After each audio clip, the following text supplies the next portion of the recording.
ہم کہاں کے سچے تھے. یہ ڈرامہ ایک چھوٹی سی بچی کا جس کی بڑی اچھی زندگی گزر رہی تھی. ماں باپ بڑے چاہنے والے تھے، اس کو بہت پیار کرتے تھے. باپ کی لاڈلی تھی، ماں کی لاڈلی تھی. جب وہ نانی کے گھر جاتی تھی تو نانی بھی بڑا پیار دیتی تھی، ماموں مانی بھی بڑا پیار دیتے تھے. چھوٹے سے کزنز تھے اسود اور مشل، ان سے بھی بڑی دوستی تھی، بڑی آؤ بھگت تھی، بڑی خاطر مدارت تھی. پھر ایک دن اس کے باپ پہ چوری کا الزام لگتا ہے اور ماں باپ کو چھوڑنے کا فیصلہ کر لیتی ہے. جب وہ جھگڑ رہے ہوتے ہیں تو باپ اپنے حالات کو سنبھال نہیں سکتا اور وہ باہر جاتا اور خودکشی کر لیتا ہے. اور یہ چھوٹی سی بچی باہر جا کے دیکھتی ہے تو دیکھتی ہے اس کے باپ کی لاش پڑی ہوئی ہے. اس کے ذہن پر سین نقش ہو جاتا ہے اور وہ اس کا چائلڈہڈ ٹراما بن جاتا ہے. اب وہ بچی ماں کے ساتھ نانی کے گھر آ کے رہنا شروع ہو جاتی ہے. ماں اور ماموں مل کے اس کی ماں کی شادی کرا دیتے ہیں اور ماں جو ہے اپنے دوسرے خاوند کو خوش رکھنے کے لیے 5 سال کے لیے اپنی بچی کو نہیں ملتی. نانی کو بھی نواسی ہر وقت بوجھ لگنے لگ پڑتی ہے اور وہ اس کو ہر وقت تانے دیتی ہے کہ یہ تو اپنے باپ جیسی ہے. ماموں مانی کا تو کوئی انٹرسٹ ہی نہیں ہوتا.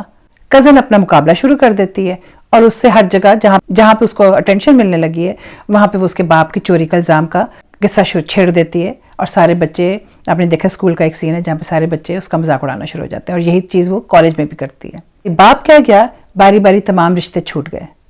ایک پل میں بچھڑے تھے جیسے سوکھے پتے تھے، دور ہم سے ہو رہے تھے تیرے بن. باپ کے مرتے ہی سارے رشتے بدل گئے. وہی مہرین، اس کی دنیا بدل گئی اور وہ چپ رہنا سیکھ لیتی ہے کیونکہ اس کو پتہ ہے کہ اس کی کوئی بات ماننے والا نہیں ہے. وہ جو بھی کہے گی کوئی اس کی بات کا یقین نہیں کرتا.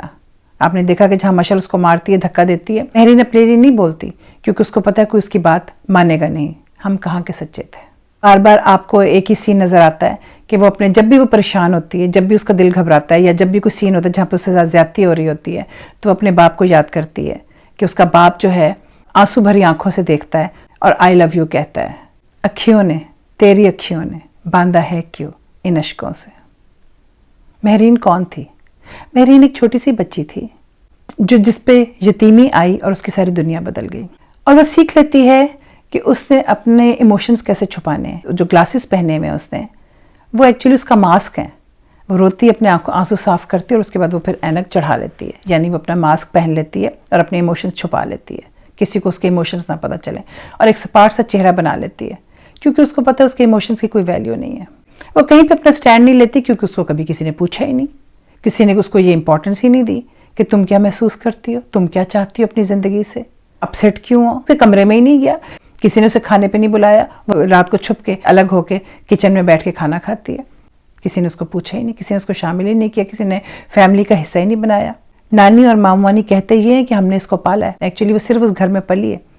وہ کہیں اپنا سٹینڈ نہیں لیتے اور اسی وجہ سے ہر کوئی بڑی آسانی سے سمجھتا ہے کہ اس پہ ہم جو مرضی کہہ دیں، جو مرضی ایموشنز اس کو ہم جس طرح سے مرضی ٹریٹ کر لیں. غصہ کھانا ہے تو غصہ کھا لیں، برا بھلا کہنا ہے تو اس کو برا بھلا کہہ لیں. اس کی تو کوئی امپورٹنس ہی نہیں ہے، اس کی تو کوئی سپورٹ ہی نہیں ہے، اس کا تو کوئی پوچھنے والا نہیں ہے. مامانی کو پتہ بھی چل جاتا ہے کہ مشل نے خودکشی کی، لیکن پھر بھی وہ چاہتے ہیں کہ اس کو سزا ملے. کہیں پہ تو غصہ اتارنا ہے نا، کہیں پہ تو اپنی فرسٹریشن نکالنی ہے، تو کیا فرق پڑتا ہے. ایک یتیم بچی پہ نکال لیتے ہیں، اس کو ہی ٹانگ چھوڑتے ہیں. اسود کو اتنا آسان لگتا ہے اس پہ غصہ کھانا اور اس کو بلیم کرنا، اپنی ساری فرسٹریشن، اپنا گلٹ نکالنا کیوں آسان لگتا ہے؟ کیونکہ اس بچی کا کوئی اگلا پچھلا نہیں ہے، کوئی اس کو پوچھنے والا نہیں ہے، کوئی اس کا سٹینڈ نہیں لے سکتا. وہ بچی بھی اپنا سٹینڈ نہیں لے سکتی. وہ سب کی بات کیوں مان لیتی ہے؟ جو کہتا ہے وہ اس کی بات مان لیتی ہے کیونکہ اس کی امپورٹنس ہی نہیں کہ وہ اپنی کوئی بات کر سکے. جب بچے کی ماں چلی جائے تو اس کی پروٹیکشن چلی جاتی ہے، لیکن جب بچے کا باپ چلا جائے تو اس کی زمین چلی جاتی ہے، اس کا آسمان چلا جاتا ہے، اس کی سپورٹ چلی جاتی ہے. یتیمی ایک ایسا فریم آف مائنڈ ہے جو ہر انسان نہیں سمجھ سکتا. یہ یوزلی وہی لوگ سمجھ سکتے ہیں جو اس سچویشن میں ہوتے ہیں یا ایسے حالات سے گزرے ہوتے ہیں.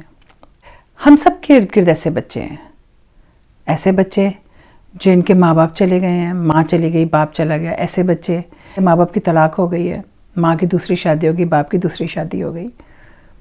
ایسے بچوں کا گھر ختم ہو جاتا ہے اور وہ گھر کی کمی ساری زندگی رہتی ہے. بہت ضروری ہے کہ ان بچوں کی طرف ایک ایکسٹرا سینسٹیوٹی ہو، ان کا خیال کیا جائے. یتیم بچے معاشرے کا سب سے کمزور طبقہ ہوتے ہیں، ان کا کوئی خیال کرنے والا، ان کو کوئی پوچھنے والا نہیں ہوتا. مہرین کو ایگزائٹی بھی ہے. یتیم بچوں کو ہمیشہ ایگزائٹی ہوتی ہے کیونکہ ان کو نہیں پتا ہوتا کہ ان کا کیئر ٹیکر کون ہوگا، وہ کہاں سوئیں گے، کیا کھائیں گے، کون پوچھنے والا ہوگا. یتیم بچے کا خیال کرنا تمام ریلیجنز میں بہت زیادہ اس کی اہمیت ہے اور ہمارے اسلام میں تو بہت زیادہ ہے. تو پروفٹ محمد صلی اللہ علیہ وسلم خود ایک یتیم بچہ تھے. ان کے والد فوت ہو گئے تھے جب وہ ابھی پیدا بھی نہیں ہوئے تھے. یتیم بچے کا خیال کرنا، اس کو پیار دینا، اس کو سمجھنا اور اس کو امپورٹنس دینی اور اس کا حق دینا کتنا امپورٹنٹ ہے. سورہ المعون میں لکھا ہے، اور میں اس کی ٹرانسلیشن دیتی ہوں. Have you seen the one who rejects the true spirit of religion? That is who repels the orphan. حتیٰ کہ یہاں تک ہے کہ ان کی پراپرٹی کو آپ ہاتھ نہیں لگا سکتے، آپ ان کے پیسوں کو اپنے پیسوں میں شامل نہیں کر سکتے کہ آپ اس کو امپروو کر سکتے ہیں، آپ اس کو لے نہیں سکتے، اپنی پراپرٹیز میں شامل نہیں کر سکتے. ایسے بچوں کو پلیز میک شیور کہ ان کو پوری اٹینشن ملے، ان کو وہ امپورٹنس دی جائے، ان کو بتایا جائے، کیونکہ ان کا خوف ہوتا ہے کہ ایم آئی ویلیوبل، اور اس خوف کو دور کرنے کے لیے بہت ضروری ہے کہ ان کو امپورٹنس ملے، ان کو پوچھا جائے اور ان کو بتایا جائے کہ یو آر سمبڈی. ہمارے قرآن میں اور ہمارے ریلیجن میں یتیم کا ذکر 20 دفعہ آیا ہے، اور بار بار کہا گیا ہے کہ جو یتیم کا خیال کرے گا، جو یتیم کو پیار دے گا، اس کو آخرت کے دن بہت پروٹیکشن ملے گی، آخرت میں اس کو اس کا ریوارڈ ملے گا. کہ Muslims who care and love the orphans sincerely will be able to drink spring water in Jannah. اور سورۃ المعون میں ہی لکھا ہے، ہمارے prophet Muhammad peace be upon him, انہوں نے کہا کہ جو شخص یتیم کو پیار دے گا، اس کا خیال کرے گا، وہ آخرت کے دن وہ اور میں ایسے ہوں گے. Good fortune and wealth will be attracted to the house who has been kind to orphans. سورۃ المعون میں ہی As you fulfill the needs of the needy, Allah subhanahu wa ta'ala will make sure you won't be short of anything. All of your need will be fulfilled. یعنی in so many words ایک ہی بات کہی گئی ہے کہ جو orphans کا، یتیم بچوں کا sincerely ان کا خیال کرے گا، ان کو پیار دے گا، ان کی حفاظت کرے گا، ان کی ضرورتوں کا خیال کرے گا، وہ نہ صرف جنت میں جائے گا بلکہ اس کا اسلام میں بہت بڑا درجہ مانا جائے گا. وہ نیشنز کبھی آگے نہیں بڑھتی جن کے کمزور طبقوں کا کبھی خیال نہیں کیا جاتا، اور اس چیز کا ہمارے اسلام میں بہت زیادہ ایمفسس ہے کہ اپنی سوسائٹی کے کمزور طبقوں کا ایکسٹرا خیال کیا جائے. اللہ حافظ.